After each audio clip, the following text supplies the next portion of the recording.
Hi, this is Rick Levine here today to talk with you about the new moon in Aries on March 27th at 7:57, and that's p.m. Pacific Daylight Time. So, Aries is the first sign of the zodiac. Aries is the fire starter. It's a fire sign. It's a cardinal sign. Cardinal signs are the season starting signs that start the season. Therefore, Aries initiates. It begins. This new moon in Aries initiates the energy of the spring, which had started just last week. So, and that's here in the northern hemisphere. Obviously, if you live south of the equator, it's your autumn. Now, new moons are beginnings. Aries is the sign of the beginning. The spring is the beginning of the astrological year. The new moon in Aries is really the astrological new year. This is when the energy begins. And with this new moon in Aries, it is kapow. It's moving forward. It's feisty and it's fiery.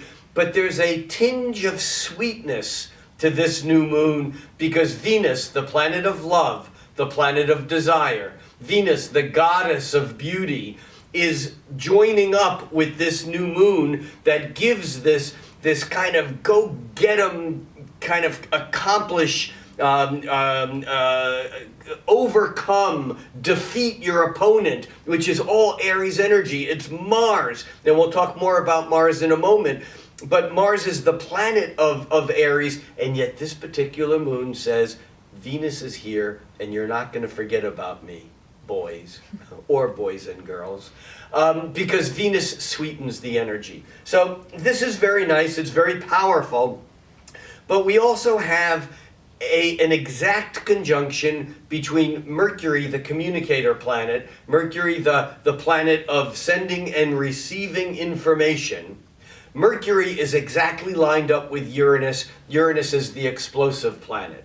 So this is a new moon where we can suddenly find ourselves having a new interest, an intellectual interest, maybe learning about something that changes our perspective. It may be that something happens in the news where we get information that alters what we think and what we believe. This Mercury conjunct Uranus at the new moon, and we have Venus and the sun and the moon and Mercury and Uranus, 5 planets packed into Aries, and they're getting support, which is nice, from stable Saturn.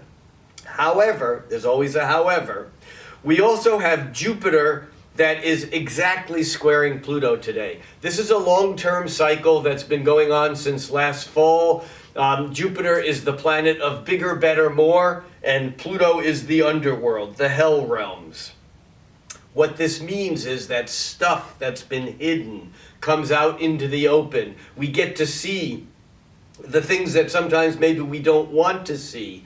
And yet, in doing that, Jupiter says that when you see it, it's better because you can work with it. When it's hidden, you can't deal with it. So this new moon in Aries is not only the start of an entire new cycle, but it also is a chance for us to dig down deep into the hidden realms and to deal with the sudden explosive energy of that Mercury-Uranus conjunction so that we actually get to move forward. And we have one other ally in this, and that is that Mars is sextiling Neptune. This is a magical, dreamy, shape-shifting energy that allows us to use imagination for higher purposes.